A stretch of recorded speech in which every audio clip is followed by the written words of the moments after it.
안녕하세요, 여러분. 지금부터 부끄러운 제 과거에 대해서 이야기해 볼게요. 혹시 여러분도 부모님의 직업이 남들에게 말 못할 만큼 부끄러운 적이 있으셨나요? 사실 저희 아버지는 고물상을 오랫동안 하셨는데 저는 학창 시절부터 제가 결혼했을 때까지도 아버지의 직업을 절대 사람들에게 이야기하지 않았습니다. 누가 아버지의 직업을 대놓고 무시할 때도 저는 늘 찍소리도 못한 채 얼굴만 붉혔죠. 직업에 귀천이 어디 있냐고 배웠지만 여러분, 솔직히 세상은 그렇지 않잖아요? 다들 의사, 변호사 같은 직업만 좋아하니까요. 그리고 특히 굉장히 속물이었던 제 시어머니는 그 누구보다 저희 아버지와 아버지 손에 큰 저를 늘 무시하기 일쑤였습니다. 여러분, 하지만 인생사 세용지마라는 말이 있죠. 좋은 일도 나쁜 일이 될 수 있고 나쁜 일도 좋은 일이 될 수 있습니다. 정말 신기하게도 저희 아버지는 고물상이라는 직업 때문에 부자가 되었고 어머니는 돈을 벌게 해준 건물주 친구 덕분에 쫄딱 망하게 되었습니다. 참 이렇게 상황이 뒤바뀔 줄 누가 알았겠습니까? 지금부터 어떻게 두 집안의 상황이 완전히 바뀌게 되었는지 제가 겪은 정말 충격적인 일들을 말씀드릴게요. 먼저 저는 어머니가 일찍 돌아가셔서 아버지가 혼자 저를 키우셨습니다. 아침이고 밤이고 고물상 일을 하며 남부럽지 않게 저를 키우기 위해 아버지는 정말 열심히 사셨죠. 아버지는 고물상을 하셨지만 주변의 평판이 정말 좋아서 일도 나름 잘 됐고 시간이 날 때마다 틈틈이 책도 읽으셨습니다. 저는 아버지가 그렇게 고생하시면서도 저를 위해 단 한 번도 힘든 티를 내지 않는 것을 보고 정말 열심히 공부해야겠다고 생각했고 좋은 대학교에 들어가 번듯한 직장을 가지게 되었습니다. 이후 지인의 소개로 소개팅을 했는데 그때 봤던 남편과 성격이 너무 잘 맞아서 결혼까지 가게 되었어요. 사실 남편을 만나면서도 정말 끝까지 말하고 싶지 않은 비밀이 하나 있었습니다. 어느 날 남편이 부모님께 저를 인사시켜주고 싶다길래 이걸 말해야 하나 말아야 되나 계속 고민하고 있었는데 결국 남편에게 정말 들키고 싶지 않은 비밀을 들키게 되었습니다. 뭐야? 고물상 명함에 있는 이름 자기 아버님 이름 아니셔? 아, 혹시 그동안 아버님 직업에 대해 얘기하지 않은 게 고물상을 하셔서 그랬던 거야? 어? 그게... 남편에게 그토록 숨기고 싶었던 아버지의 직업을 들켰을 때 정말 쪽팔렸습니다. 아버지가 하시는 일도 쪽팔렸지만 제가 그걸 쪽팔리게 생각하고 있다는 사실을 들킨 게 더 수치스러웠어요. 더군다나 남편의 집안은 저희 집과 달리 굉장히 잘 살았습니다. 어머님이 건물주 친구분의 권유로 재테크를 하시면서 대출을 받아 건물을 매입했고 이후 큰돈을 벌었다고 들었습니다. 제가 어머님을 우연히 만나뵌 적이 있었는데 친구분들도 너무 기품 있고 교양 있어 보이시고 여러모로 저희 집과는 아예 분위기가 달랐습니다. 결국 저는 어머님을 보고 난 후 아버지께 절대 하면 안 될 말을 하고 말았습니다. 아버지, 요즘 몸도 안 좋으신 것 같은데 제발 일 그만두시면 안 돼요? 저 이제 결혼도 해야 하잖아요. 너 결혼 생각해서라도 내가 더 열심히 일해야 하는데 그게 무슨 말이니? 아빠 몸 걱정은 안 해도 돼. 이 일이 생각보다 얼마나 재밌는지 몰라. 아버지, 그게 아니라 고물상 일을 계속 하시면 제가 어떻게 아버지를 제 남편에게 소개할 수 있겠어요, 네? 제 말에 놀랐는지 아버지의 표정이 굳어지셨습니다. 그리고 아버지는 제가 놀랄 정도로 차분하게 말을 하셨습니다. 너 아빠의 직업이 부끄럽구나. 하지만 정말 미안한데 아빠는 고물상이라는 직업이 하나도 부끄럽지 않아. 잘 나가는 대기업 임원처럼 매번 돈을 많이 버는 건 아니지만 이 일은 정말 의미가 있어. 너 아빠가 하는 일이 뭔 줄은 아니? 요즘같이 쓰레기 많이 나오는 시대에 꼭 필요한 재활용 산업이야. 아빠는 고철, 폐지, 플라스틱, 유리, 가전제품 등의 다양한 폐기물을 수집하고 가공해서 다시 사용할 수 있는 자원으로 만들어 재활용 업체에 판매한단다. 사람들이 못 쓴다고 믿었던 쓰레기들에게 다시 생명을 불어넣는 이 직업이 아빠는 정말 행복해. 그러니까 다시는 이런 얘기 꺼내지 마렴. 저는 아버지의 말을 듣고 고물상에 대한 애착이 대단하다는 생각도 들면서 제가 아버지한테 너무 큰 상처를 드린 것은 아닐까 후회되었습니다. 사실 제가 번듯한 직장을 다니면 언젠간 아버지가 이 고물상 일을 그만둘 줄 알았어요. 돈이 많이 되지도 않을 텐데 왜 쓰레기를 취급하는 이 일을 계속하는지 항상 이해가 안 됐거든요. 하지만 아버지의 이 말을 들으니 이제서야 이해가 됐습니다. 아버지한테 고물상은 단순히 직업이 아니라 자랑스러운 삶 그 자체였어요. 결국 저는 아버지에게 죄송하다는 말과 함께 앞으로 아버지의 직업을 당당하게 말해야겠다고 결심했습니다. 몇 개월 후 남편과 시어머님께 인사를 드리러 가게 되었습니다. 그리고 저는 그날 정말 씻을 수 없는 상처를 받게 되었죠. 그래, 사돈 어르신이 혼자 너를 키우셨다며? 정말 대단하신 분이구나. 근데 사돈 어른은 무슨 일을 해서 널 키우신 거니? 제 아버지는 오랫동안 고물상을 하셨습니다. 폐자원에 다시 생명을 불어넣는 일이라고 늘 뿌듯해 하셨어요. 뭐? 고물상? 그니까 그 더러운 쓰레기 더미 속에서 일을 했다 이거야? 와, 나랑 사돈이 될 사람이 쓰레기 처리를 하는 사람이라고? 말도 안 돼.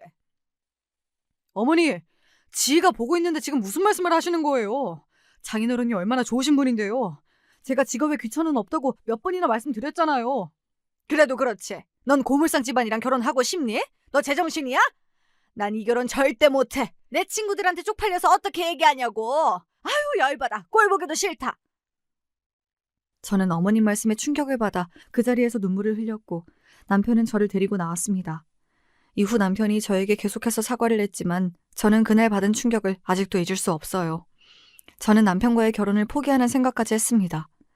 여러분, 이런 상황 속에서 제 결혼은 어떻게 됐을까요? 어머님의 반대를 이겨냈을까요? 아니요. 어머님은 끝까지 저를 반대하셨습니다. 정확히는 제 아버지 직업을 반대하셨죠. 하지만 남편이 중간에서 중재자 역할을 정말 잘해주었고 저와 어머니를 계속 설득해서 겨우 결혼식을 올리게 되었답니다. 그 과정에서 남편은 어머니가 저를 최대한 못 만나도록 했습니다. 그리고 어머니와 남편이 몇 번이나 심하게 싸운 것 같았죠. 어머니와 싸우고 온 남편을 볼 때마다 너무 속상했어요. 이후 어머님을 뵀을 때 다행히도 제 아버지의 직업에 대해서는 더 이상 이야기를 꺼내지 않았습니다. 하지만 저에게 잘해주신 적은 없었어요. 늘 저를 탐탁지 않아 했죠. 제 결혼식 날에 어머님이 저를 대하는 분위기를 보고 아버지도 어머님이 저를 싫어하는 것을 어느 정도 눈치채셨는지 저에게 어머님이 좋아하시는 게 무엇인지 여쭤보더군요.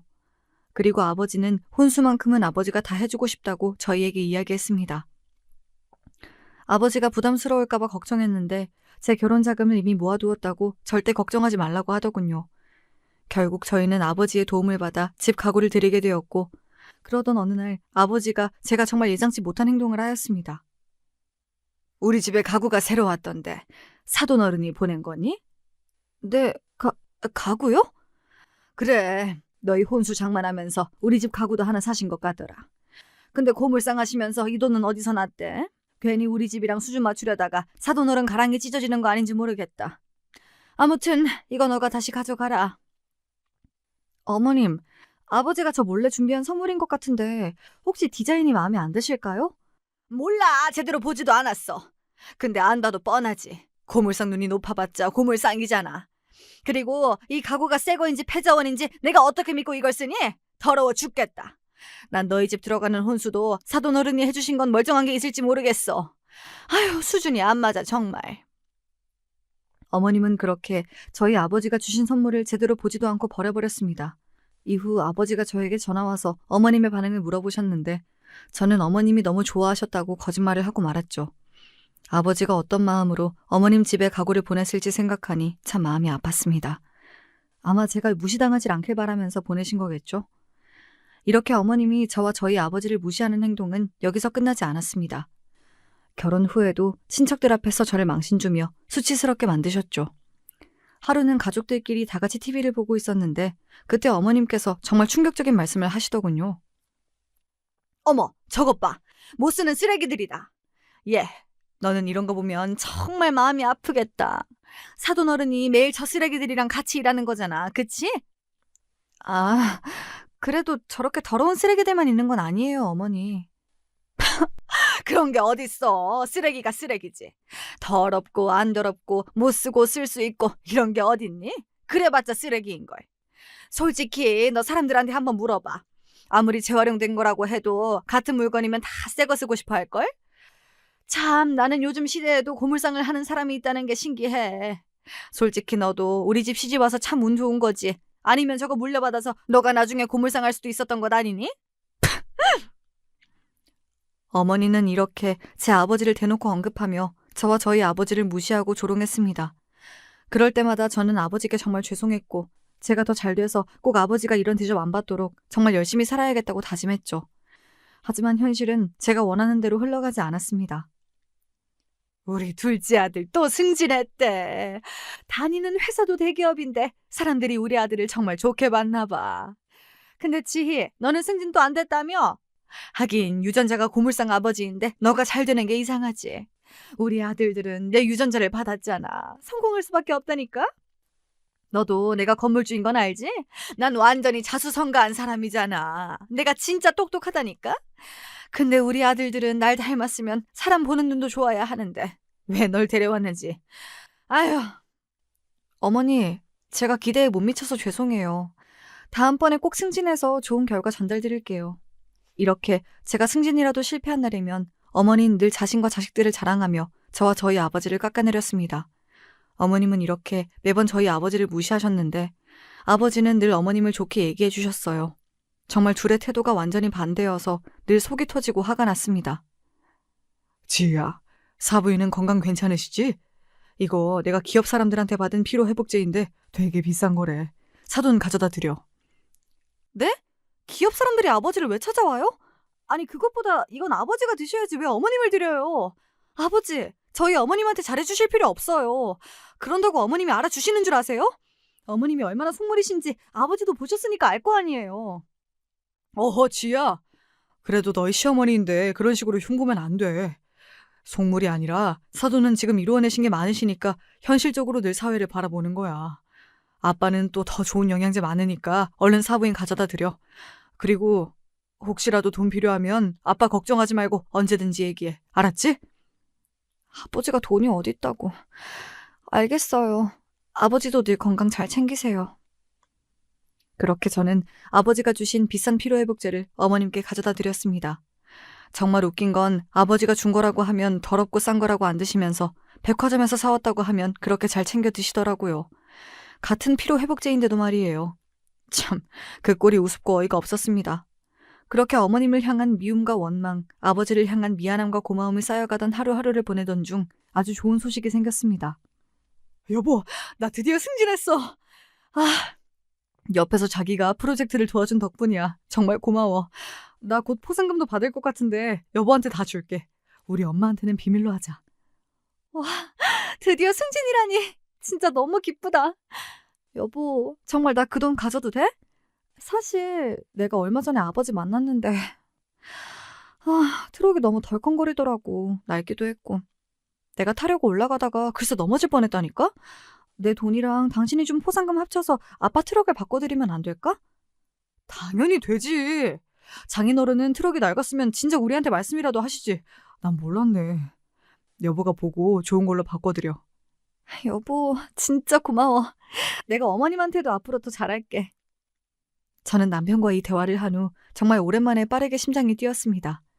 그동안 아버지한테 제대로 효도도 못한 것 같은데 제가 차를 바꿔드리면 얼마나 좋아하실까요? 이후 아버지가 탈 만한 트럭을 찾아보았는데 남편의 포상금으로는 턱도 없더라고요. 결국 저는 적금을 늘리고 부업도 하기 시작했습니다. 회사 일도 하면서 주말에 부업까지 하니 너무 힘들더라고요. 하지만 아버지가 새 트럭을 받고 웃는 모습을 생각하며 열심히 버텼습니다. 그리고 드디어 목표 금액을 달성했고 아버지한테 드릴 새 트럭을 샀습니다. 이후 아버지한테 달려갔죠. 아버지의 반응이 무척 궁금했습니다. 저 왔어요. 얼른 나와보세요. 뭐야? 왜 트럭을 타고 왔니? 새 거 같은데 누구 거야? 아버지 드리려고 제가 열심히 돈 모아서 산 거예요. 남편이 받은 포상금도 좀 보탰고요. 어때요? 마음에 드세요? 뭐? 이게 내 거라고? 세상에. 이렇게 좋은 선물은 태어나서 처음 받아본다. 너무 고마워. 근데 돈도 없을 텐데 뭐하러 이런 걸 샀어? 아빠 트럭 있는데. 지금 타고 계신 트럭이 너무 낡았잖아요. 저 키우느라 고생하셨으니까 이제 트럭만큼은 제발 새 거 타고 다니세요. 제가 아버지 일 그만두란 말은 이제 절대 안 할 테니까 대신 낡은 트럭만큼은 버리세요. 제가 이 말을 하자 아버지 눈에는 눈물이 맺혀 있더군요. 이럴 줄 알았으면 진작 사드릴 걸 그랬나 봅니다. 새 트럭을 모는 아버지를 보며 정말 뿌듯한 마음이 들었고 저는 가벼운 발걸음으로 집에 갔습니다. 그리고 다음날 제가 아버지한테 트럭을 선물해준 일 때문에 정말 어이없는 일이 일어났습니다. 문 열어! 당장 열어! 어머니! 아침부터 연락도 없이 무슨 일이에요? 너 진짜 제정신이니? 왜 우리 아들이 힘들게 번 돈을 막 써? 어머니 숨 막혀요. 멱살 좀 놓고 말하세요. 아니 아침부터 대체 무슨 말씀을 하시는 거예요? 야! 네가 돈이 어딨다고 네 아빠 차를 바꿔줘? 네 아빠, 아니 사돈 어른이 카톡에 올렸더라. 이것 좀 봐라.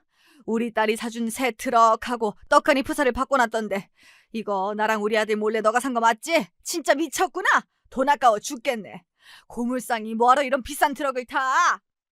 어머니, 제가 제 아버지 차 사주는 게 무슨 잘못이 있다고 저한테 이러시는 거예요? 형진 씨랑 상의해서 산 거고 제가 프로젝트 도와줘서 형진 씨가 포상금 받은 돈이랑 제가 회사 다니면서 부업까지 해서 열심히 번 돈 모아서 처음으로 사들인 트럭이에요. 웃기고 있네. 전부 다 우리 아들 돈인 거 내가 모를 줄 알아? 너 당장 그 차 팔아서 나한테 그 돈 내놔. 아니면 사돈한테 당장 전화해서 그 돈 우리 아들 돈이라고 이야기할 거야. 고물상 일하면서 참 자식 돈 뜯어먹고 살고 싶을까? 하여튼 이래서 수준 낮은 집안이랑 사돈이 되면 안 되는 거라니까. 너 당장 그 차 팔아서 돈 내 통장으로 보내. 내가 내일 결혼식에 사돈 어른이 저 트럭 타고 오는지 택시 타고 오는지 무조건 확인할 거야. 어머니, 그게 무슨 말이에요? 그리고 아직 얘기 안 끝냈는데 어디 가세요? 참, 아침부터 이게 무슨 일인지. 어머님은 저렇게 자기 말만 하고 그대로 가버렸습니다. 원래도 어머님이 아버지한테 제가 용돈 드리는 것도 싫어했고 속물이시긴 했지만 이렇게까지 막무가내로 돈 얘기를 한 적은 없었는데 평소보다 더 이상했어요. 되게 급하게 돈이 필요한 것처럼 보였습니다. 사실 저와 아버지가 잘못한 건 없지만 어머님이 정말 아버지한테 전화해서 말도 안 되는 소리를 하면 아버지 성격상 죄송하다고 당장 트럭 보내주겠다고 말할 것 같은 거예요. 그래서 차라리 이 일을 제가 말하는 게 낫겠다 싶어 결국 고민 끝에 아버지를 찾아갔습니다. 아버지 집 앞에 도착했는데 정말 발이 안 떨어지더군요. 아버지, 혹시 카톡 프로필 사진 제가 사드린 트럭으로 바꾸셨어요? 그럼 우리 딸이 사준 건데 여기저기 자랑해야지. 어때? 사진도 잘 찍었지? 네. 아버지 정말 죄송한데 카톡 사진 내려주시면 안 될까요? 다시 옛날 트럭으로 사진 바꿔서 새 트럭을 판 것처럼 딱 일주일만 연기하면 될 것 같아요. 뭐? 대체 갑자기 그게 무슨 말이야? 너가 나한테 트럭 사줬다고 뭐라 했니? 아니 돈 보태준 사람은 윤서방밖에 없는데 누가 너한테 그런 말을 한단 말이야? 아버지 정말 죄송해요. 사실 어머님이 아까 아침 일찍 찾아와서 형진 씨가 번 돈을 막 쓴다고 당장 아버지한테 드린 트럭을 팔라고 난리를 치시더라고요. 아니면 아버지한테 전화해서 제가 형진 씨 돈 막 쓴다고 말하고 내일 결혼식 때 아버지가 타고 온 차 확인한다고 해서 제가 먼저 전화드린 거예요. 아버지, 어머님이 별나고 속물인 거 아시잖아요. 어차피 곧 까먹으실 테니까 잠깐만 연기해 주시면 안 될까요? 이런 부탁드려서 죄송해요. 저 정말 못난 딸이에요. 너 잘못이 어딨어. 사부인이 제정신이 아니신 거지. 참나. 내가 그동안 너한테 잘해달라고 그렇게 얘기했는데 이런 식으로 내 딸을 힘들게 해? 더 이상 나도 사부인한테 잘할 이유가 없겠구나. 아빠가 카톡 푸사 바꿀게. 그리고 내일 너가 사준 트럭 타고 안 갈 테니까 걱정 마렴. 저는 그렇게 아버지 가슴에 대못을 박는 부탁을 드리고 아주 불편한 마음으로 집에 돌아왔습니다. 하필이면 내일이 둘째 도련님 결혼식이어서 어머님과 아버지가 잠시라도 마주쳐야 해서 더 기분이 좋지 않았어요. 자기 전에 아버지한테 죄송하다는 말씀을 드리려고 카톡을 켰는데 갑자기 정말 생각지도 못한 아버지의 프로필 사진을 발견했습니다. 바로 성공한 사람들만 탄다던 외제차 사진이 있는 것이었습니다. 너무 놀라서 아버지한테 왜 이걸 올렸냐고 물어보고 싶었습니다. 당장 카톡을 할까 했지만 생각해보면 어차피 아버지 차일 리도 없고 어머님이 이 사진을 보셔도 아버지 차가 아니라는 걸 알 테니까 별일 없겠지 하고 넘겼습니다. 그렇게 다음날이 되었고 저는 결혼식장에 도착했습니다. 택시를 타고 오는 아버지를 모시기 위해 밖으로 나갔는데 마침 어머님도 잠시 밖에 계셨습니다. 그리고 그 순간 삐까뻔쩍한 차 한 대가 도착했습니다. 딱 봐도 몇 억 원은 하는 고급 외제차인 것 같았습니다. 그 광경을 본 속물인 어머님이 옆에서 한마디 하시더군요. 누구 차인지 때깔 한번 좋다. 나도 얼른 저런 차 사야 하는데. 그리고 차 문이 열렸는데 그 순간 정말 말도 안 되는 장면이 펼쳐졌습니다. 차 운전석에서 내린 건 다른 사람이 아닌 저희 아버지였습니다. 그리고 자세히 보니까 그 차는 어제 아버지 카톡에서 본 차였어요. 심지어 아버지는 차만 바뀐 게 아니라 사람까지 완전히 달라졌습니다. 평소에 고물상에서 일할 때의 후줄근한 모습은 전혀 없고 수염도 다 깎고 머리도 정리되어 중년 연예인 같은 느낌이 물씬 났습니다.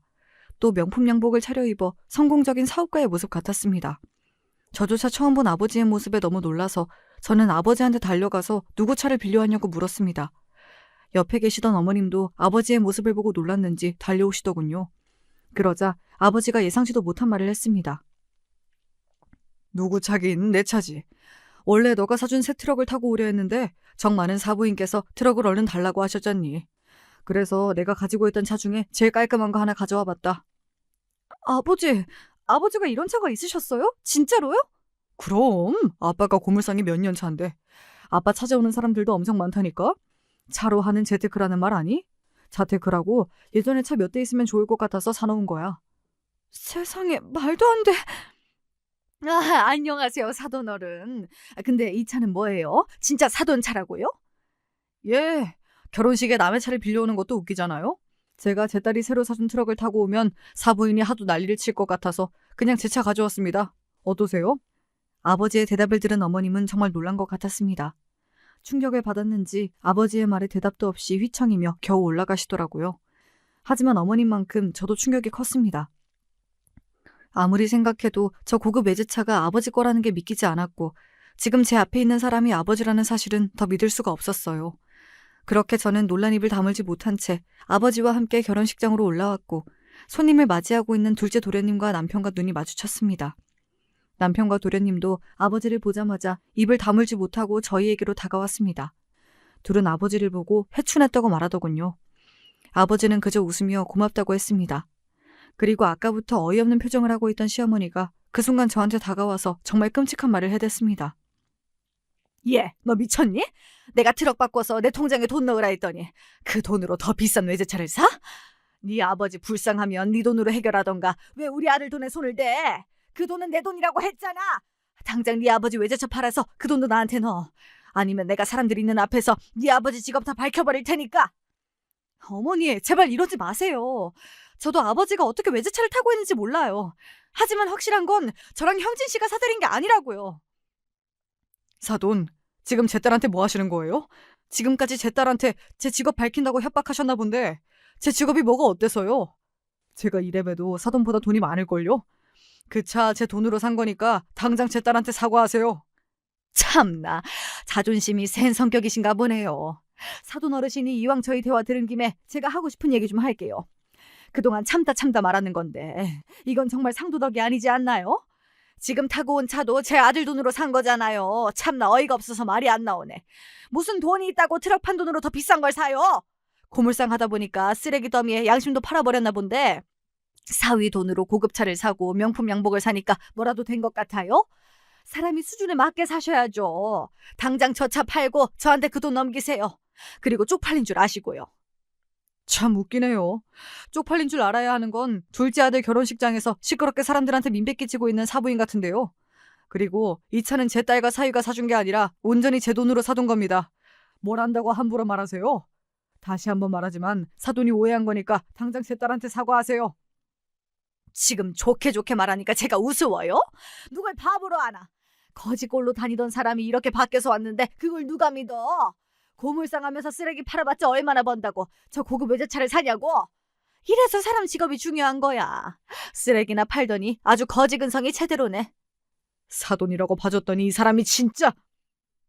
이렇게 어머님과 아버지의 목소리가 커졌고 어머님은 계속해서 사람들의 아랑곳하지 않고 아버지를 망신 주기 시작했습니다. 그리고 그 순간 갑자기 정말 예상치 못한 사람이 등장했습니다. 바로 누구나 알 수밖에 없는 대기업 사장이었습니다. 사장님, 이렇게 제 결혼식까지 와주시다니. 안녕하세요. 제가 옆에서 듣고 보니 너무 화가 나서 이 대화에 끼어들게 되었습니다. 참 듣기가 그렇네요. 이분은 저랑 동업하고 있는 친환경 재활용센터를 운영하는 회사 대표입니다. 그냥 고물상만 하시는 분이 아니라 지역사회의 패자원 순환에 아주 큰 역할을 하시는 분이지요. 오늘 대표님이 사돈 총각이 결혼하는데 마침 저희 회사의 직원이라고 해서 같이 오게 되었는데 이런 어이없는 상황을 목격하게 될 줄 몰랐네요. 참 실망스럽습니다.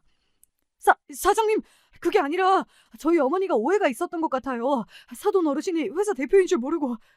한 사람이 회사 대표든 고물상을 하든 사실 그게 중요한가요? 고물상을 하는 사람이라면 이렇게 막대해도 되는 건가요? 저희 회사에서 근무한다고 하셨는데 이런 생각을 가지고 있으셨다면 정말 실망입니다. 아니요, 사장님. 저는 단 한 번도 사돈 어른을 그렇게 생각한 적이 없습니다. 다만 저희 어머니가 너무 속물이어서 저도 답답해 죽겠습니다. 이런 꼴 보여서 죄송해요. 둘째 도련님, 즉 오늘 예식의 주인공인 신랑이 한숨을 푹푹 쉬며 고개를 숙이자 주변 사람들이 더 수군거리기 시작했고 주변을 살펴보니 어머님은 정말 충격을 받은 눈빛이었습니다. 그리고 그 순간 아버지가 갑자기 어머님한테 예상치 못한 말을 꺼냈습니다. 제가 오늘 오면서 사부인이 정말 좋아할 만한 선물을 들고 왔는데 안타깝게도 이건 못 드리겠네요. 아버지가 이 말을 하면서 꺼낸 건 시어머니가 그토록 원하던 고급 리조트 VIP 회원권이었습니다. 사실 이 회원권은 어머니가 카톡 프로필을 해놓을 정도로 오래전부터 원하던 것이었어요. 어머님은 회원권을 보고 당장 가져가려고 했지만 그 순간 아버지의 행동에 어머님은 물론 모든 사람들이 안타까워하며 소리를 질렀습니다. 뭐야, 지금 저 비싼 회원권을 찢은 거야? 와, 진짜 돈이 얼마나 많으면 저럴 수 있지? 아까워 죽겠네. 안 돼. 세상에 저럴 거면 날 주지. 아이고 아까워라. 아버지가 어머님 앞에서 그 회원권을 당당하게 찢어버린 것입니다. 어머님은 충격을 받아 눈이 커졌고 찢어진 종이 조각을 챙기기 시작했습니다. 그리고 그 모습을 지켜보던 아버지가 어머님한테 얘기했습니다. 이렇게 예의 없고 무례한 사람한테 주긴 참 아까운 선물이죠. 이 말을 듣고 시어머니는 정말 멘붕 상태에 빠진 듯 했습니다. 그동안 당당하게 제 아버지를 무시했었는데 이 순간에는 아무런 말도 하지 못했죠. 어머님의 표정은 일그러졌고 눈으로 아버지를 째려보고 있었습니다. 그리고 아버지와 대기업 사장님은 웃으며 결혼식장을 빠져나갔고 어머님은 갑자기 소리를 지르며 분노하기 시작했습니다. 그동안 자신이 무시하던 사람에게 완전히 무시당했다는 사실에 이성을 잃어버린 것이죠. 그리고 이 모든 광경을 지켜본 친척분들이 수군거리는 소리가 들렸습니다. 와, 저분이 정말 고물상 하신다는 분 맞아? 그동안 첫째 아들이 가난한 고물상 사돈이랑 결혼했다고 난리를 치더니 뭐야, 완전 잘 나가는 사람이었네. 참나, 무시할 만한 사람이 아니었는데? 저 대기업 사장 정말 유명한 사람인데 저렇게 같이 다니는 거 너무 멋있다. 진짜 대단한데? 그렇게 저희 아버지를 고물상이라고 무시하던 시선들도 한순간에 바뀌기 시작했습니다. 그리고 안타깝게도 둘째 도련님은 가장 행복해야 할 결혼식 날 이미 혼이 나간 듯 했습니다. 어머님의 눈에도 후회와 걱정이 가득했죠. 남편과 제가 어떻게든 이 분위기를 수습해보려 했지만 사실상 불가능이었습니다. 사실 이 모든 건 어머니가 만든 결과였죠. 제 아버지를 공개적으로 무시하지만 않았다면 이 모든 일들이 일어나지 않았을 테니까요. 그렇게 놀라움의 연속이었던 논란의 결혼식이 끝나고 저는 아버지와 대화를 나눴습니다. 사실 제가 가장 궁금한 건 고급 외제차였어요. 저도 고물상 직업이 돈을 많이 벌 거라고 생각하지 못했기 때문에 대체 아버지가 저 차를 어떻게 가지고 있는지 너무 궁금했습니다. 아버지께 오늘 결혼식에서 봤던 차를 대체 언제 샀냐고 물어보았더니 제가 생각지도 못한 이야기를 꺼내더군요. 아버지는 그동안 고물상을 하면서 재테크 관련 공부를 하였고 친환경 재활용 산업에 늘 관심을 가지고 있었다고 하네요. 이후 이 사업에 관심이 많은 대기업에게 먼저 프로젝트를 제안해 지역의 재활용 쓰레기와 기업에서 발생하는 쓰레기를 처리하는 프로젝트를 진행하였다고 합니다. 그리고 프로젝트의 성과가 좋아서 돈을 많이 벌 수 있었다고 해요. 그래서 나중에 돈을 많이 모아서 제가 예전에 하고 싶어 했던 카페를 차려줄 생각이었고 이 고급 외제차도 저 주려고 얼마 전에 사놓은 것이라고 합니다. 저는 아버지의 말을 듣고 제가 그동안 아버지를 너무 몰랐다는 생각이 들었습니다. 제가 생각한 것보다 아버지는 훨씬 똑똑한 사람이었어요. 그리고 아버지는 그동안 사업을 함께 논의해왔던 대기업 사장과 함께 새로운 사업 계약을 얼마 전에 체결했다고 했습니다. 그 사업은 바로 지역에서 가장 큰 친환경 재활용 센터를 만드는 것이었습니다. 아버지는 그냥 쓸 수 있는 쓰레기를 팔고 계셨던 게 아니라 고물상 일을 통해 지역사회에 필요한 재활용 쓰레기와 관련된 큰 흐름을 보고 계셨던 것입니다. 세상에, 아버지가 대기업과 동업자가 되었다니. 저는 정말 이게 꿈인지 생시인지 구별이 안 갔습니다. 이후 저는 아버지한테 더 많은 이야기를 듣기 위해 남편에게 며칠 동안 아버지와 함께 있겠다고 이야기했습니다. 그렇게 아버지가 사업을 일궈왔던 이야기를 들으며 행복한 시간들을 보내고 있었는데 갑자기 어머님한테서 전화가 왔습니다. 저는 저희 아버지한테 사과를 하려고 전화한 줄 알았는데 어머님이 저한테 전화하신 이유는 정말 충격적이었습니다. 얘야, 혹시 사돈어른 옆에 계시니? 같이 있으면 제발 좀 바꿔주렴. 무슨 일이세요? 저희 아버지한테 사과하려고 전화하신 건가요? 그런 거라면 옆에서 아버지가 들을 수 있게끔 소리를 크게 해둘게요. 말씀하세요. 그게 아니라 큰일 났어. 내가 투자한 곳에서 지금 부도가 났어. 전 재산을 끌어다가 투자했는데 부도가 나서 지금 모든 재산이 넘어가게 생겼다. 주택담보대출도 받아서 곧 돈을 갚지 못하면 집도 날아가는데 어쩌면 좋아. 네? 어머니, 지금 무슨 말씀을 하시는 거예요? 이거 둘째 도련님이랑 제 남편도 알고 있어요? 네? 아무도 몰라. 알면 아들들한테 나 죽는다. 절대 말하면 안 돼. 너가 사돈어른 설득해서 제발 나 돈 좀 빌려주렴. 사돈이 사실 숨겨진 재산도 많다며.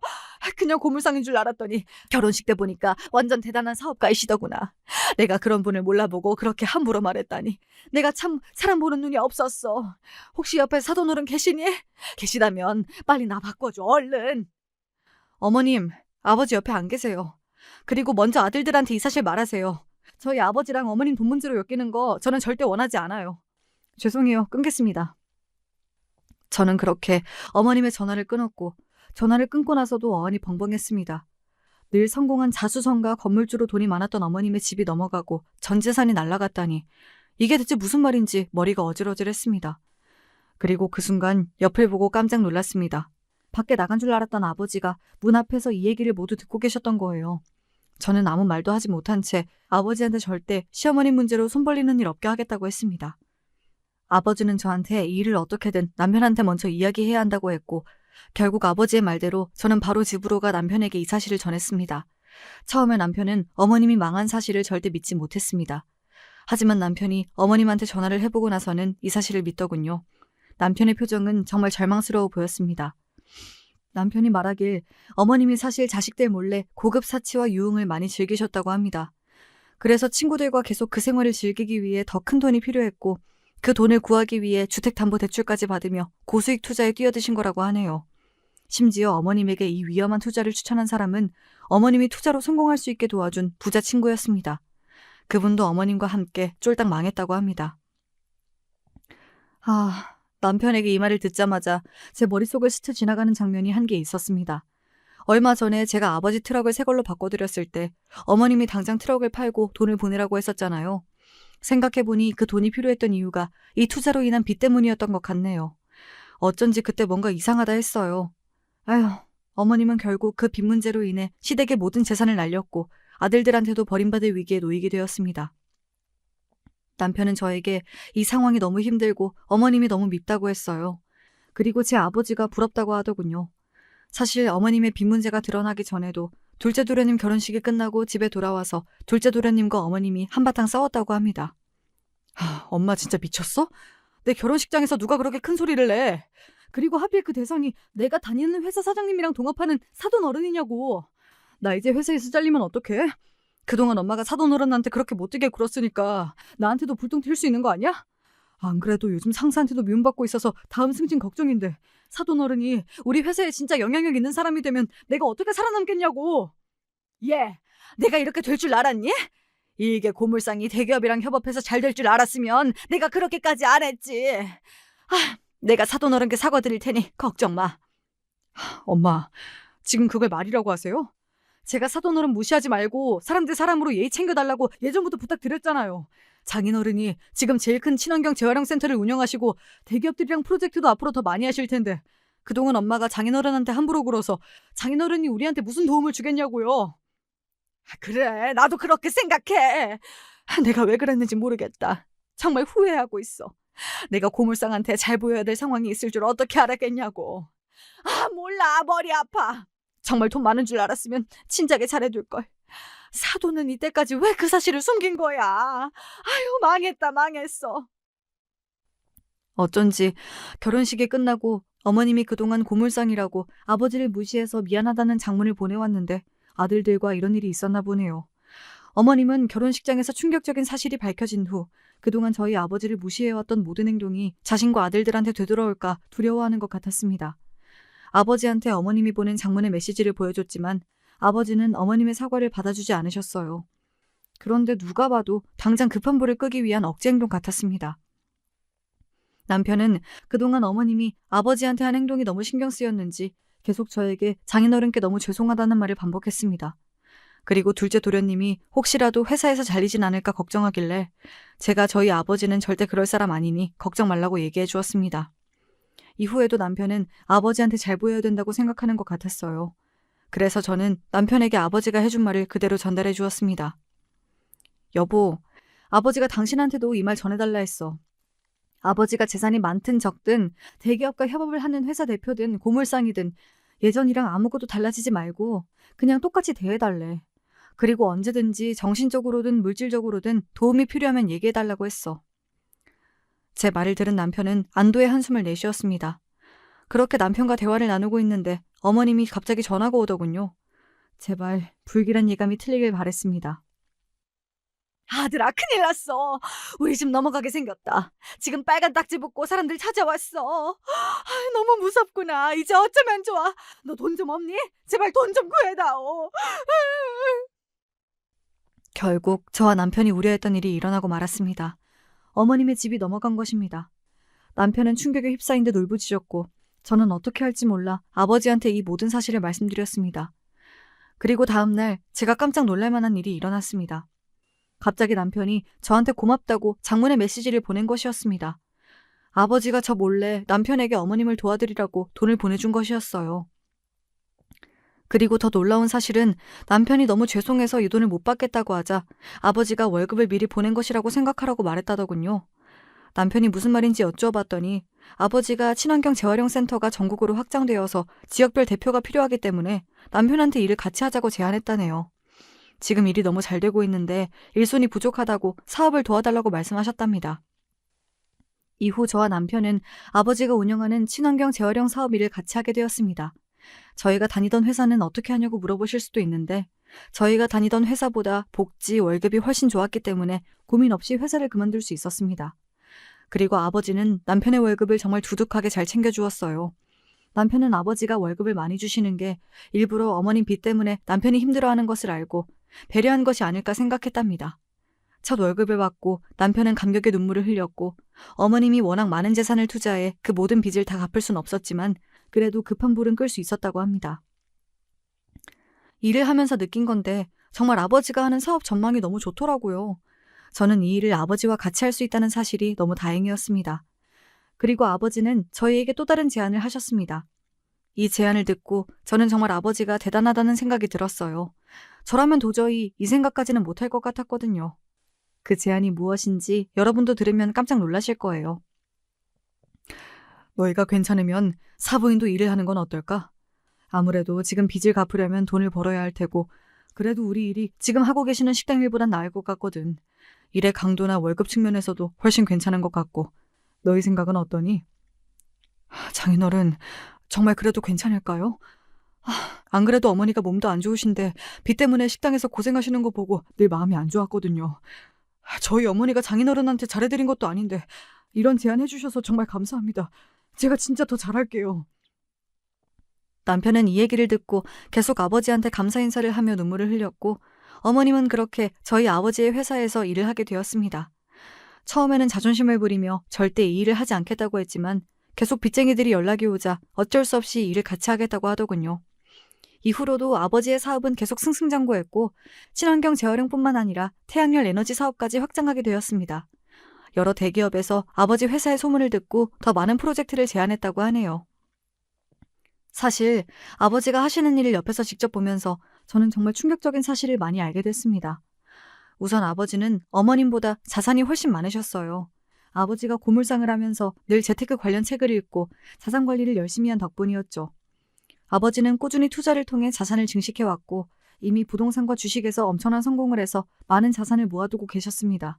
전 몰랐지만요. 생각해보니 아버지가 그래서 저한테 계속 돈이 필요하면 말하라고 하고 결혼비용과 혼수 그리고 어머님 선물을 계속해서 보낼 수 있었던 것 같아요. 저는 그것도 모르고 어머님한테 늘 찍소리도 못했었네요. 바보같이. 제가 아버지 옆에 지켜보면서 느낀 건데 아버지는 자산이 얼마가 됐든 평생 고물상 일을 하셨을 것 같아요. 이 일을 하시는 게 정말 즐거워 보였거든요. 저는 일을 하면서 이렇게 즐거워한 적이 없는데 아버지를 보면서 저도 이렇게 심장 뛸 수 있는 직업을 나중에라도 갖고 싶다라는 생각도 들었습니다. 아버지가 일을 정말 사랑하셔서 그런지 이후로도 아버지의 사업은 계속 잘 되었고 지역 친환경 산업 표창장까지 받게 되었습니다. 뿐만 아니라 고물상으로 시작하여 친환경 재활용 산업을 대기업에 제안한 지역 경제계에서 성공한 인물로 신문 기사가 나자 아버지는 큰 주목을 받게 되었습니다.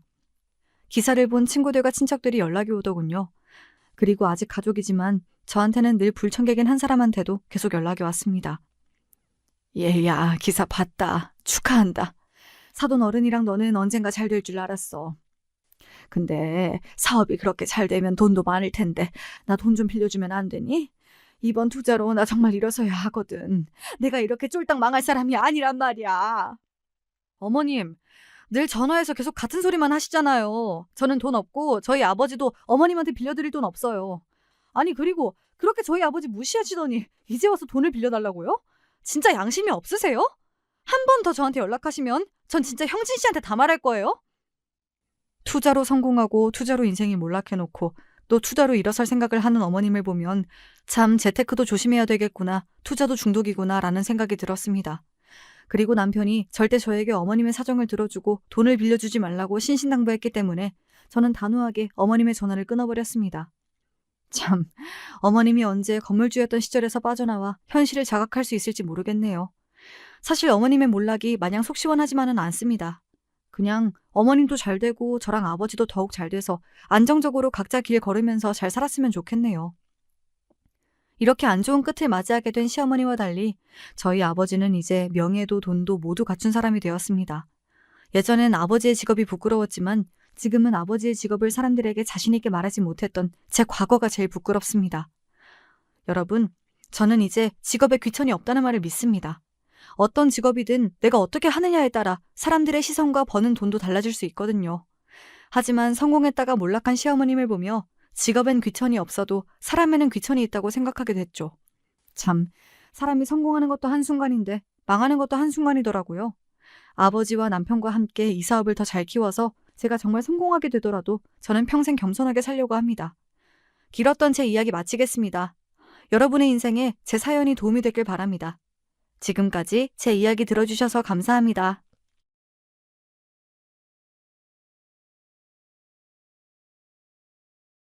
안녕하세요. 전 인생의 후반부를 의연한 마음으로 살아가고 있는 나이든 여자입니다. 모두가 힘들고 어려웠던 그 시절이었습니다만 저는 꽤 형편이 괜찮은 집에서 태어난 자식이었습니다. 집안에 있는 문제라고 해봤자 당시에 팽배했던 남아 선호 사상으로 인해 딸들이 차별을 당한다는 정도가 전부였던 것 같네요. 제 친정 아버지께선 일찍이 사업을 시작하신 분이었습니다. 엄마께선 원체 어려운 형편 속에 자라나신 분이었어요. 외가는 하도 가난해서 오죽하면 가족들이 뿔뿔이 흩어져 살았던 집안이었습니다. 그런 집안에서 난 분이셨으니 돈이 없어서 쫄쫄 굶어야 했던 서름에 비하자면 시집살이로 겪는 각종 구박들을 참아낼 만한 것이라고 엄마께선 제 앞에서 그런 말씀을 하신 것이었겠죠. 저는 그런 얘기를 들으며 제가 딸이기 때문에 남동생보다 예쁨을 받지 못하고 자주 혼이 나면서 사는 것이 가난하기 때문에 끼니를 굶으며 사는 것보단 나은 것이란 생각을 했던 것 같아요. 그런 식으로 전 저만의 긍정적인 지점을 찾아가던 아이였죠. 그러다 제가 가진 그 긍정적인 희망이 박살나고야 말았습니다. 교통사고가 났어요. 저희 집의 자랑이기도 했던 자동차가 완전히 형체도 알아볼 수 없을 만큼 찌그러져 버린 대형 사고였습니다. 차량에서 튕겨져 나가 풀숲으로 떨어지셨던 엄마께선 목숨을 부지하실 수 있었습니다. 그러나 친정아버지와 제 남동생은 그 자리에서 숨을 거두고 말았어요. 전 그날 친척집에 가서 그곳을 청소하는 일을 하고 있었습니다. 청소나 해야 하는 것에 서러움을 느끼고 있었는데 그런 끔찍한 소식이 들려와서 전 그게 현실이 아닌 줄로만 알았습니다. 잘못 들은 줄 알았지만 현실이었죠. 내 아들, 불쌍한 내 아들 살려내. 내 손주 강아지 살려내. 이럴 순 없는 거야. 어떻게 하늘이 이토록 무심할 수가 있어? 몸부림을 치시는 친할머니의 모습이 어린 마음에 너무 무서워서 전 울음을 터뜨렸습니다. 친척 어른들께서 저를 친정엄마께서 계시는 병원으로 데려가 주셨죠. 그리고 수술은 무사히 끝났으나 의식을 찾지 못하고 계신 친정엄마의 상태를 보고 눈물이 하염없이 흘렀습니다. 그리고 세상에 존재하는 모든 신을 향해서 빌고 또 빌었어요. 제발 우리 엄마만은 살려주세요. 엄마까지 없으면 저는 못 살아요. 어린 제가 혼자 어떻게 살아가라는 거예요. 그러니까 우리 엄만 꼭 좀 살려주세요. 제가 진심 어린 눈물로 빌어서 그랬던 걸까요? 엄마께선 기적적으로 의식을 회복하셨습니다. 그리고 며칠 뒤 친할머니께선 원체 지병이 있으셨던 탓에 커다란 충격을 받으신 것까지 겹쳐져 갑자기 돌아가시고 말았어요. 친할아버지께서 돌아가신 뒤로 집안의 가장 어른이셨기 때문에 모두가 방황하며 어쩔 줄을 몰라 했습니다. 그 후로 저는 친할머니를 위해선 신께 살려달라고 기도하지 않았던 스스로를 한동안 꽤 오래도록 자책하며 살았죠. 끔찍했던 교통사고는 졸음 운전으로 마주 달려오던 차량을 피하시려고 친정 아버지께서 차량을 틀다가 벌어진 것이었고, 관련해서 그 어떤 보상금도 나오지 않았습니다. 오로지 돈 나갈 일들만 있었죠. 아버지의 사업장은 허무하게 정리가 됐어요. 뿔뿔이 흩어져서 사는 외가에 비하자면 친가는 그래도 화목하고 가족끼리의 정이라는 것이 있다고 생각을 하며 살았었는데, 이제 친가도 엇비슷하게 변해버렸습니다. 큰 사고를 겪은 후 집안의 어른마저 잃어버린 집안은 중심을 잃고 흩어지게 됐죠. 하루아침에 아버지와 남동생을 잃고 사고의 후유증으로 건강이 안 좋아지신 엄마와 남겨진 전, 앞으로를 어떻게 살아야 할지 몰랐습니다. 막막하기만 했어요. 좁은 집으로 이사를 한 탓에 가슴이 갑갑한 것도 더 심했습니다. 본능적으로 아버지께서 돌아가신 이후 짐승만도 못한 종자들이 달라붙어 집안에 돈을 털어갔다는 것을 알 수 있었어요. 세상에 대한 원망이 가득했었죠.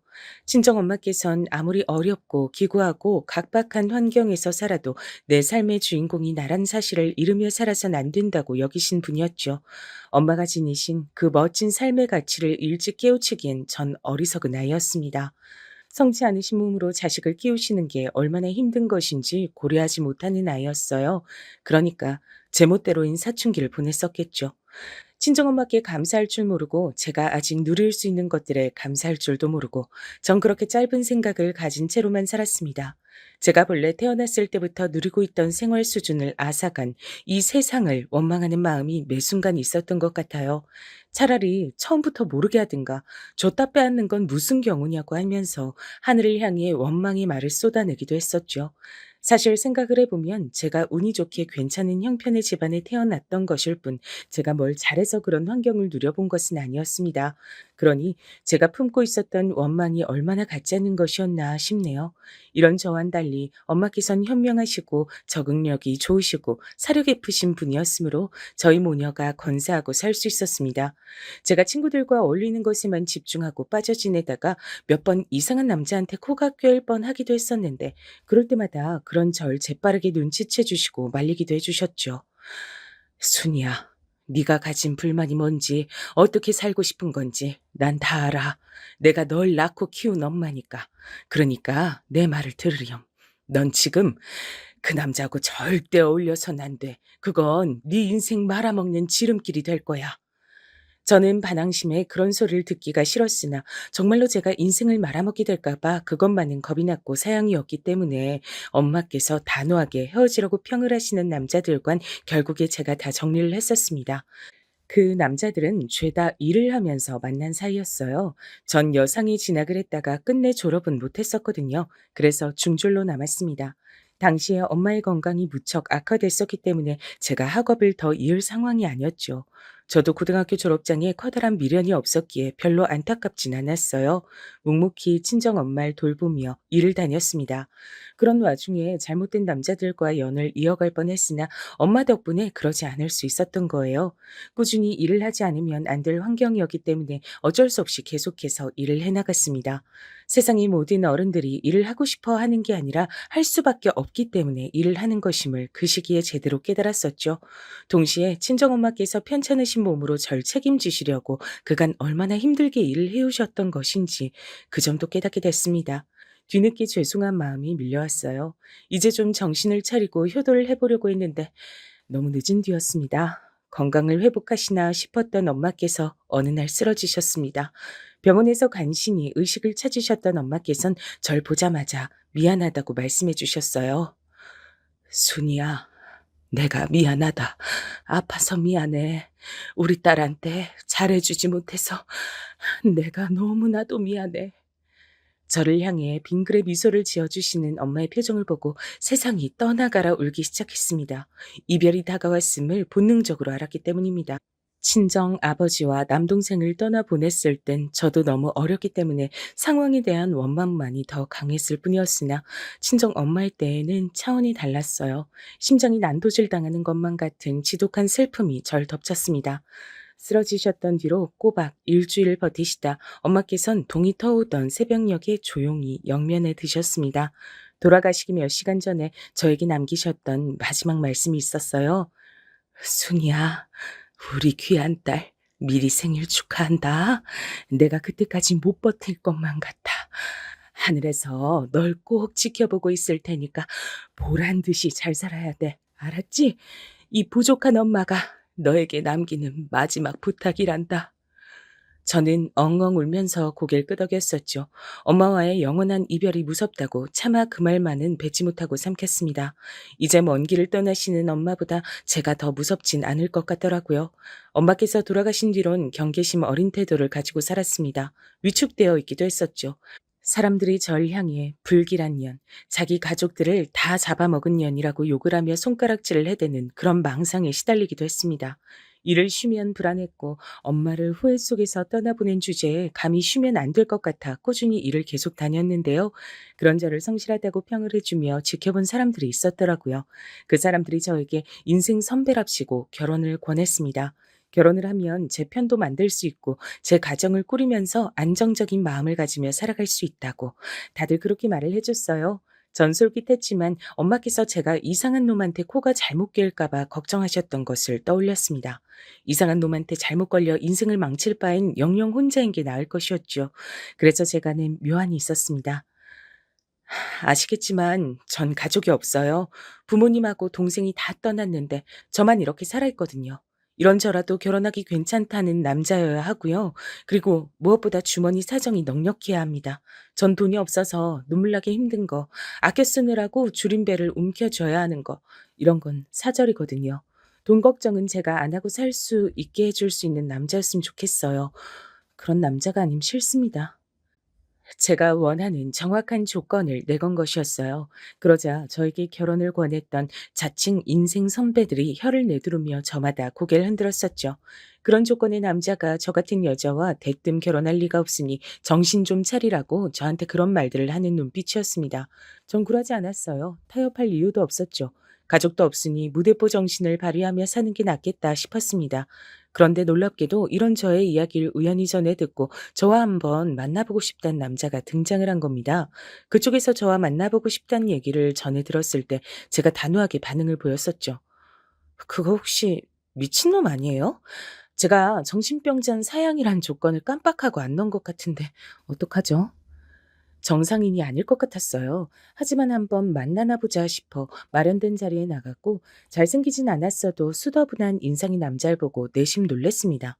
너무 평범했고 정신병자와는 거리가 먼 인물이었기 때문입니다.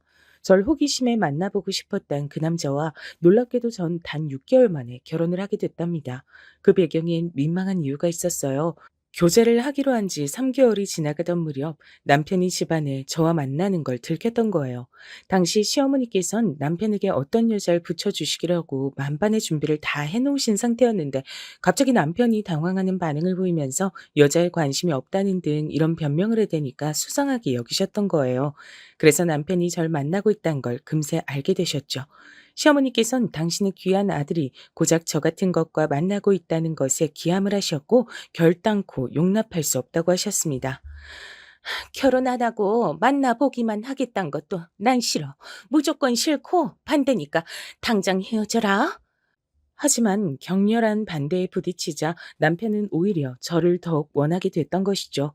엄마께선 생전에 호된 시집살이를 당하시던 무렵에 다시 시간을 돌릴 수 있다고 해도 친정 아버지와 결혼을 하실 거라고 저에게 말씀을 하셨던 적이 있었어요. 제가 그 이유를 여쭤봤었는데 아버지 정도면 어쨌든 자기 처자식을 책임져야 한다는 생각이 강한 남자기 때문에 인생을 함께할 동반자로 적합하다 그러셨죠.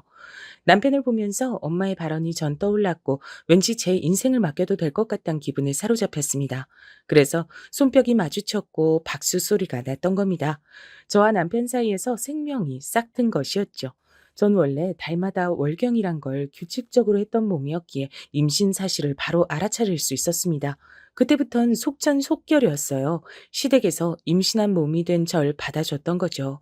그러나 가뜩이나 절 마음에 안 들어하고 있던 시댁 사람들에게 임신을 하여 어쩔 수 없이 받아주게 된 저란 존재는 미운 오리 새끼 같은 것이었어요. 아니, 그건 표현이 좀 귀엽네요. 저는 조금의 귀여움도 받지 못하는 존재였으니 더 못했던 듯 싶습니다.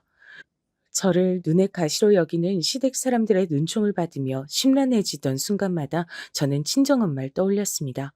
뭐 하나 내세울 것 없던 보잘것없는 친정을 두었던 탓에 한없이 머리를 숙이시며 사셨지만 그럼에도 가난해서 굶는 생활은 하지 않기에 결혼해서 다행이라고 말씀을 하셨던 그분의 꿋꿋하던 모습을 떠올리며 나라고 못할 거 있나 라는 마음을 먹었습니다. 저도 친정엄마처럼 굳건하게 버티면서 그렇게 살아볼 요량이었어요. 길에서 만나는 아무 아가씨를 데려다가 놔도 열이면 열 전부 다 너보단 나을 거다.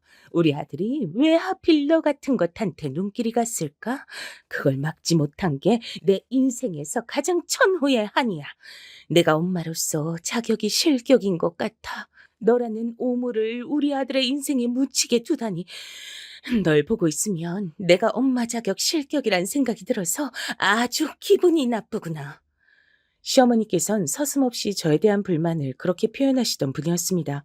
좋은 소리만 들어도 쉽게 귀가 펴지 못할 상황이고 환경이었는데 그런 구박만 듣고 있자니까 정말이지 저야말로 기분이 나쁘더군요. 불러오는 벨을 매만지며 기분 나쁜 감정들을 억지로 삼켜내곤 했었죠. 어느 날 시어머니께선 제 머리통을 세게 후려치시기도 했어요.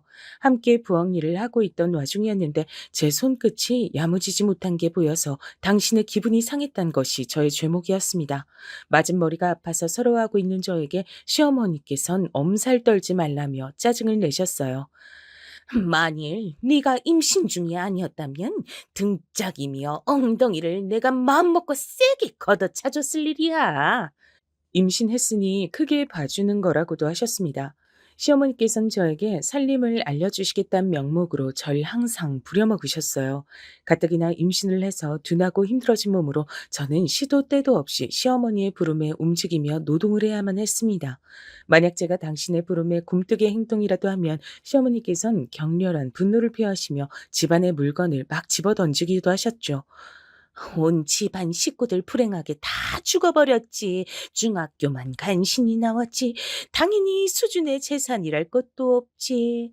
이런 너 같은 며느리를 내가 왜 들였을까? 너 같은 것에게 우리 집안의 핏줄을 봐야 한다니 기가 막히고 통탄할 일이야. 너 때문에 내가 화를 참고 사느라 아주 죽겠다. 이러다가 애기 태어나는 것도 보기 전에 내가 화병으로 죽지 않을까 싶네. 너는 나한테 조금이라도 미안한 게 있다면 네 죄를 항상 뉘우치는 마음으로 살아야 한다. 감히 너 같은 게 우리 집안에 발을 들인 중죄. 제가 더 나이가 들어서 치매가 걸리기 전까진 시어머니의 각종 막말을 절대 잊을 수 없을 것만 같아요. 스스로를 괜찮다며 달래봤으나 그게 다 결국은 제 안에서 상처로 남은 모양이었습니다. 제가 시어머니께 잘 보이려고 노력을 안 한 것도 절대 아니었죠. 오히려 매번 구박을 받으면서도 시어머니께 살가운 며느리가 되어보려고도 성격에도 맞지 않은 해사한 미소를 지으며 귀염성 있게 굴려고 많이 해봤었어요. 곁에 다가가 애써 이런저런 말씀도 붙여봤었고요. 그럼에도 항상 냉담한 반응에 부딪혀야만 했었죠. 너는 그냥 아무것도 하지 않는 게 그나마 가장 복이 났단 생각도 내가 가끔은 드는구나. 그 모질한 대가리를 굴리지도 말고 보기만 해도 답답해서 사람 돌아가시게 만드는 행동 거지도 하지 말고 감히 나한테 의견을 내지도 말란 말이야. 애나 잘 낳고 고분고분하게 입이나 닥치고 살아. 그런 잔소리가 머리 위로 쏟아질 때면 수치심으로 얼굴이 뜨거워져서 고개를 들기가 어려웠던 기억이 납니다. 결혼 전의 인생과 결혼 후의 인생이 완벽하게 달라진 것 같아 그 이전까지의 저는 대체 어디로 사라졌는가 하는 궁금증도 들더라고요. 자신감이니 하는 감정들도 사라져 있었죠. 하루하루가 너무나도 우울했고 남들 다 있는 친정이 저한테는 없으니 이 세상에 제 편 하나도 없다는 생각이 들어 철저한 외톨이가 된 것만 같았죠.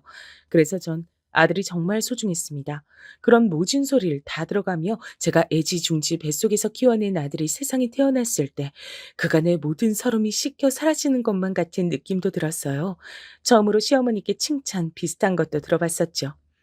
아들 낳은 것만은 잘했다. 첫 판부터 바로 아들 낳았으니 이만하면 네가 대역죄인까지는 아닌 듯 싶구나. 고작 그런 것도 칭찬으로 생각해서 전 기뻤던 것 같아요. 자존감이 바닥을 치던 시절이었으니까요. 제 품에 안긴 아들을 볼 때마다 믿어지지 않을 만큼 행복한 기분이 몰려들었고 본격적인 육아를 시작하면서부턴 복잡한 기분이 들기 시작했었죠. 자꾸만 친정 엄마가 떠오르더라고요. 도대체 어떻게 그 모진 시집살이를 당하시면서 자식을 키워내셨던 건지 친정 엄마가 신기하고 존경스럽기만 했습니다. 일찍 떠나지 않으시고 제 곁에 계속 계셨더라면 제가 지금 이러고 살진 않았을 거라는 생각도 들었어요.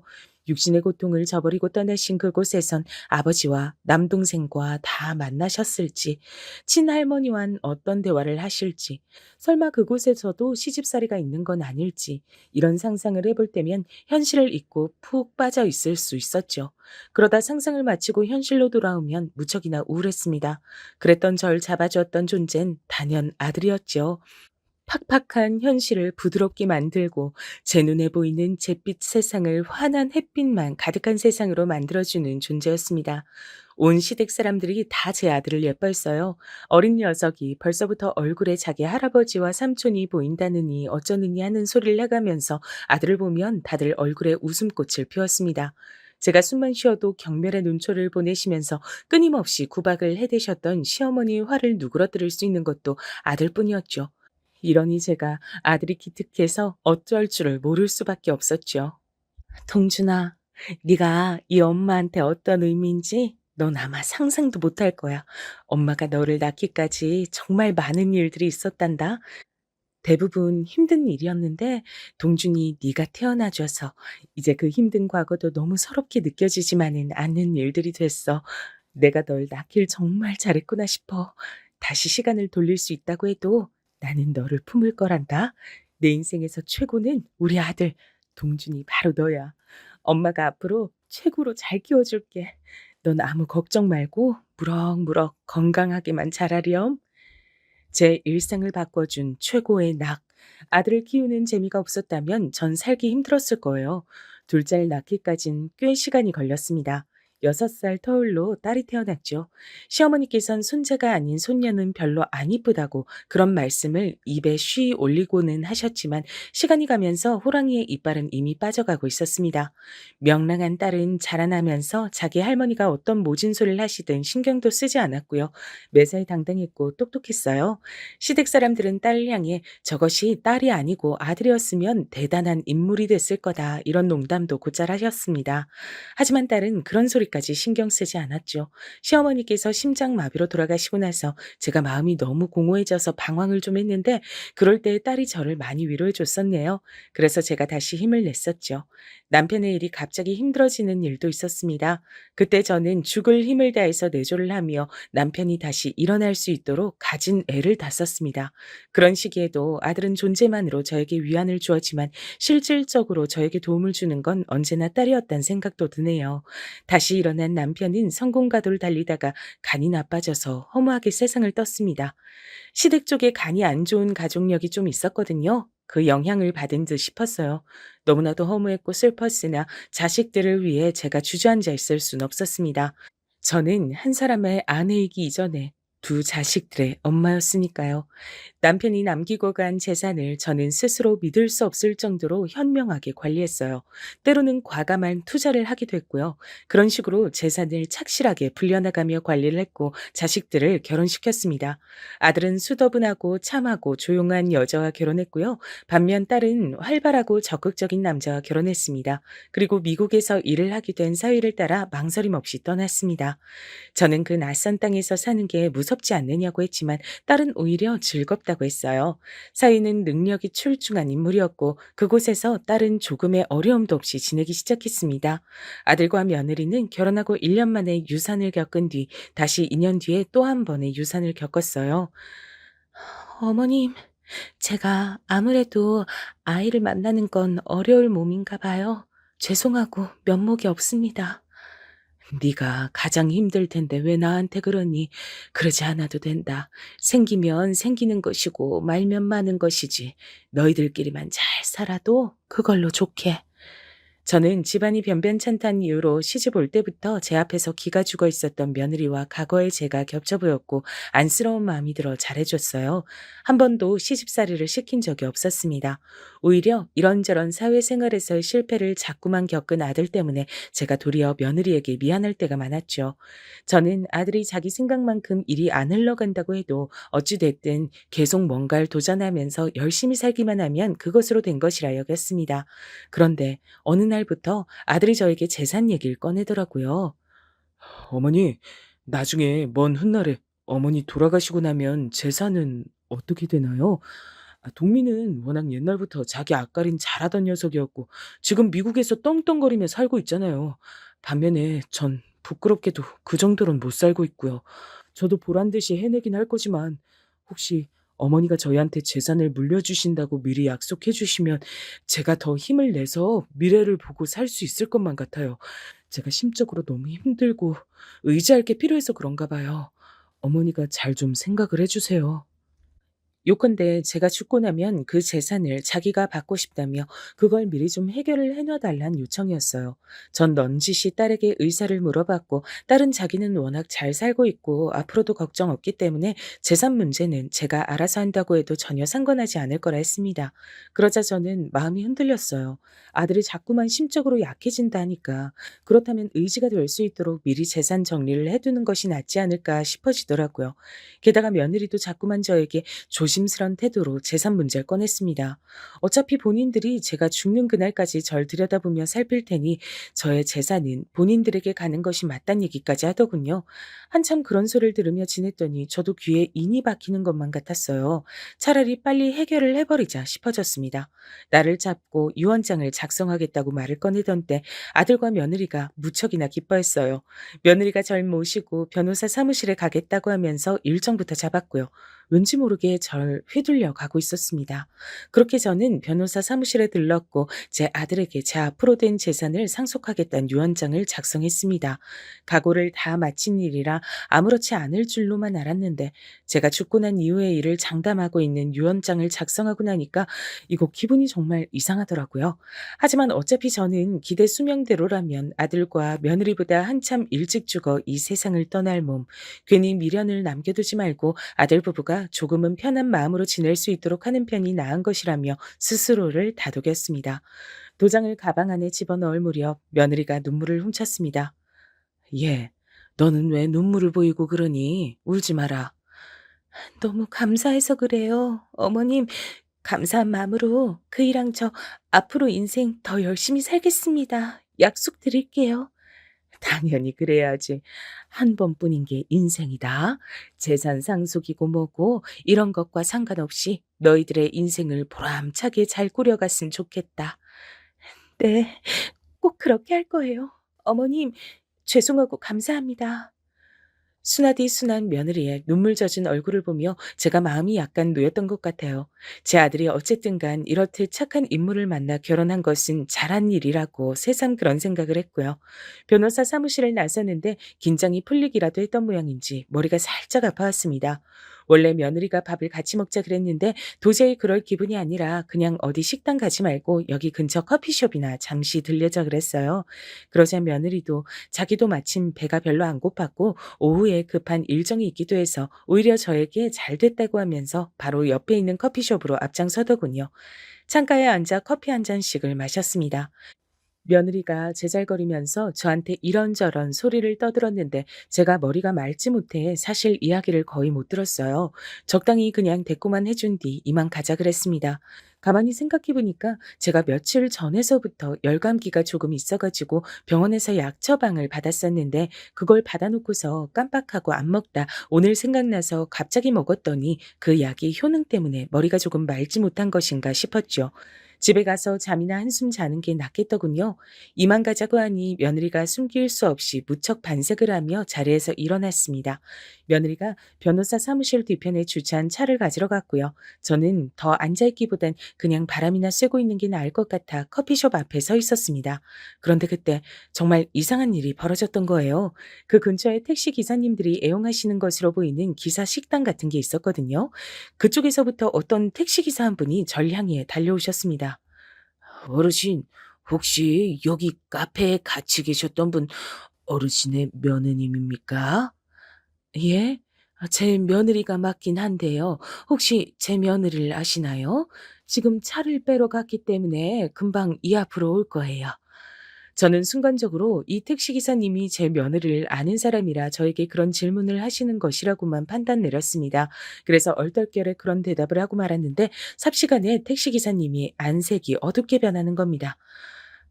어르신, 지금 제 말이 이상하게 들릴 겁니다. 하지만 꼭 들어주셔야 해요. 아까 제가 얼핏 보니까 변호사 사무실 쪽에서 나온 것 같던데 재산 문제라도 정리를 하셨나 보죠? 그게 맞으시다면 부디 저와 어디 좀 가주셔야겠습니다. 대관절, 그게 무슨 말씀이세요? 아니, 제가 오늘 감기약을 잘못 먹어서 그런가 이상한 소리가 그래서 들리나 싶네. 기사님, 저한테 무슨 소리를 하시는 거예요?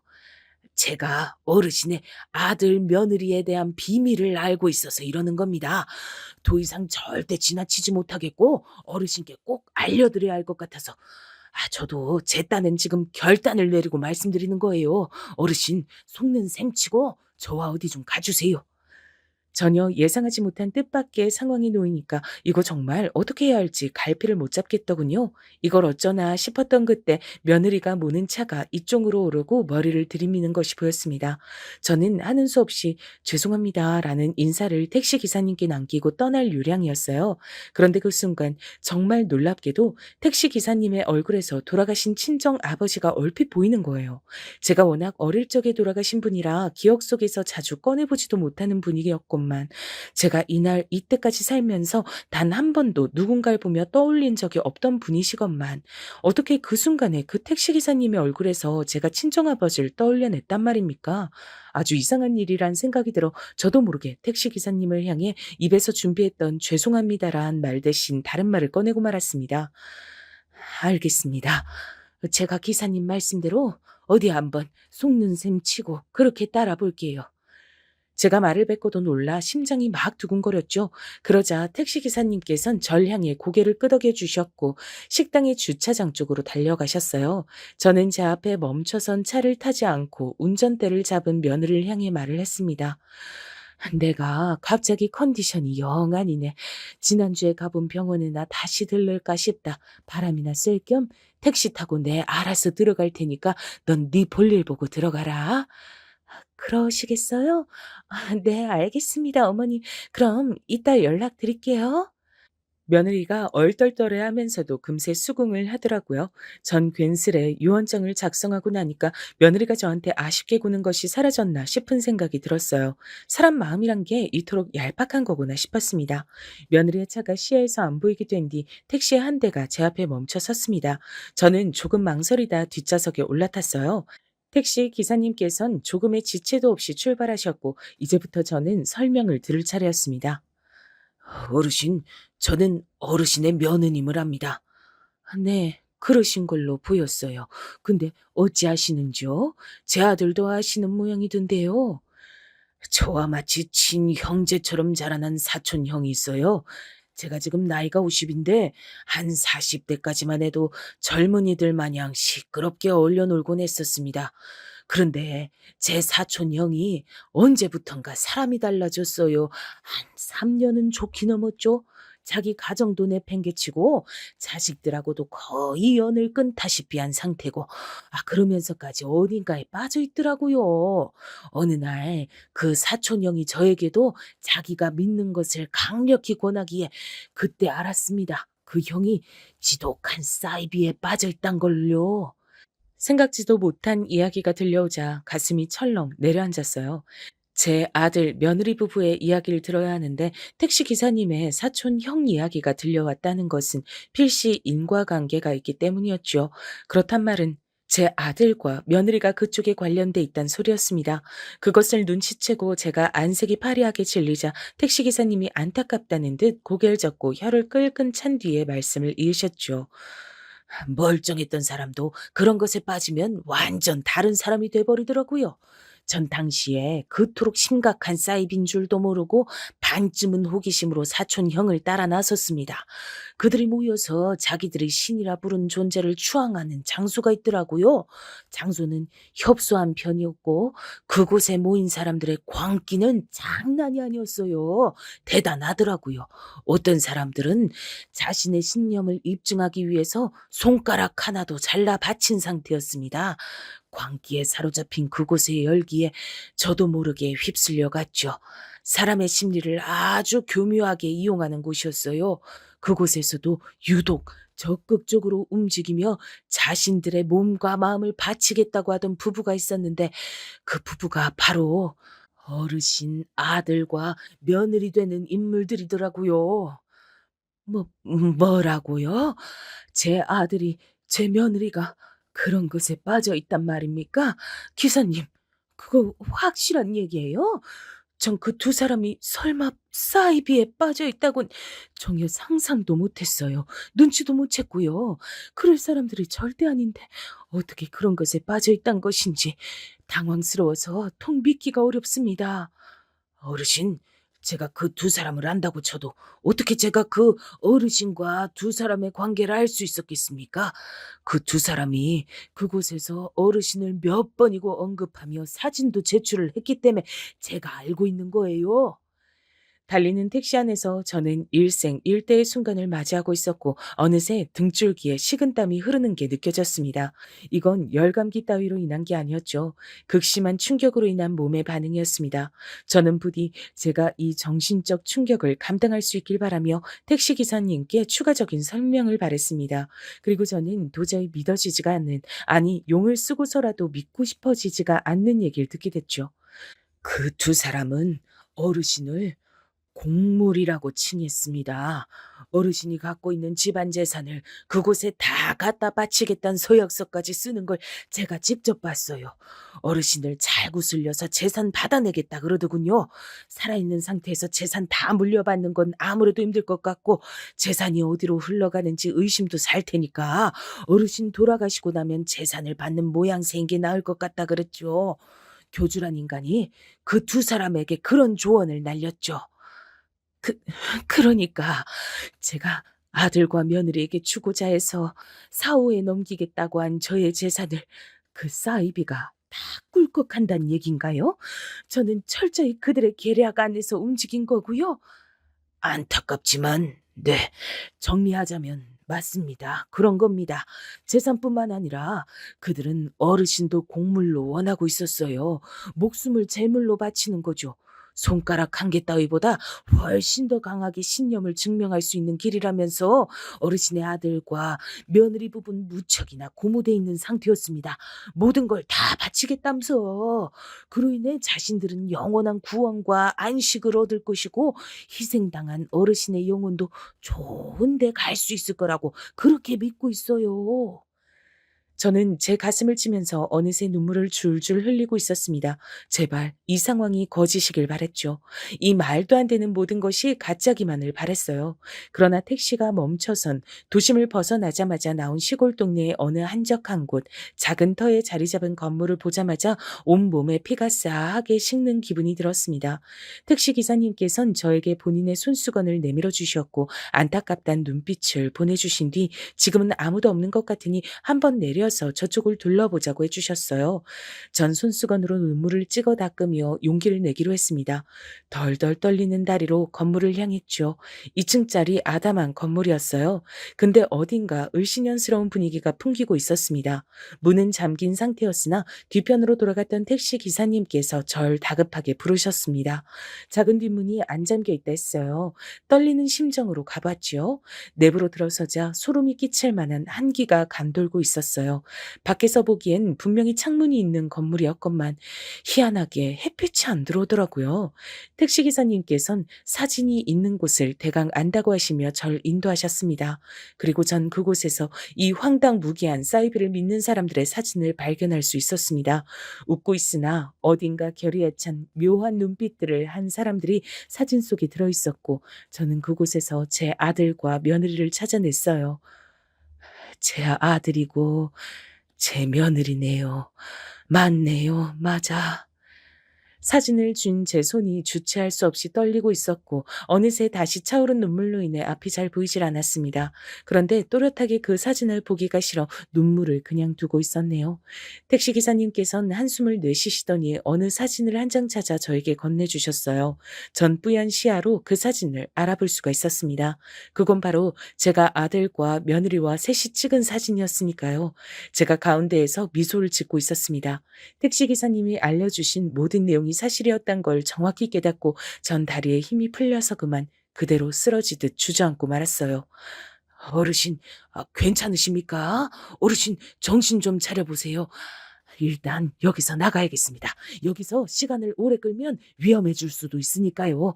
제가 부축을 해드릴 테니 어떻게든 힘을 내보세요. 어르신. 거의 혼절을 한 상태였던 전 택시기사님의 간곡한 부름에 간신히 정신 한 줄기를 붙잡아냈습니다.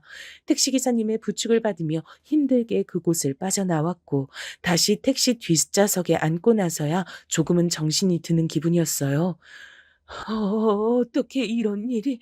전 그동안 아무것도 모르고 전혀 아무런 눈치도 못 채고 그러고서 살았습니다. 기사님, 이제 전 어쩌면 좋단 말입니까?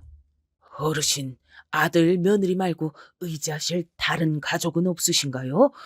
그쪽에 우선 몸을 맡기시는 게 낫겠어요. 그리고 당연한 소리지만 유언장도 없던 일로 하셔야죠. 안 그랬다간 어르신이 정말로 금방 위험해지실 수도 있는 일입니다. 저는 제가 사촌 형 따라 그곳에 발을 들였던 것부터 유독 눈에 들어왔던 부부의 얼굴을 잘 기억해 둔 것, 그리고 어르신의 사진을 몇 번이고 받았던 것, 제가 잘 가는 식당 앞에서 어르신 발견한 거, 이 모든 것들이 결코 우연이라 생각하질 않습니다.